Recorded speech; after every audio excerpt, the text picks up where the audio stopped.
Poslanik Jusuf još kao mladi dječak imao je san. San kao nijedan dotad. O očije moj, vidio sam 11 zvijezda, sunce i mjesec kako mi se klanjaju. Jakub je razumio, to nije bio običan san, bio je to znak od Allaha. Ali gdje svjetlo sija, sjene rastu. Ljubomora je ulazila u srca njegove braće. Njihova zavis pretvorila se u plan. I jednog dana bacili su Jusufa u duboki bunar. Karavan koji je prolazio pronašao je dječaka. Odveden je u Egipat i prodan kao rob. Izdan, prodan, nepravedno zatvoren. Na svakom koraku život ga je iskušavao.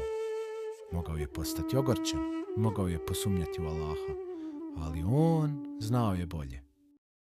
On znao je da Allah ima plan za njega i da mora samo sačuvati vjeru. Tokom boravka u zatvoru, Allah mu je podario dar, sposobnost tumačenja snova. Jednog dana, kralj Egipta usnio je neobičan i uznemirujući san. Peharnik se sjetio zatvorenika koji je znao tumačiti snove. Poslanik Jusuf, na osnovu opisa sna, shvatio je poruku. 7 godina obilja, 7 godina gladi. Pripremite se sada ili ćete kasnije nestati. Kralj je prepoznao njegovu mudrost i postavio ga na visoku poziciju. Kada je glad pogodila zemlju, njegova braća su došla tražiti hranu, ne znajući ko stoji pred njima. Iskušao je njihov karakter, njihova srca i na kraju oprostio im je.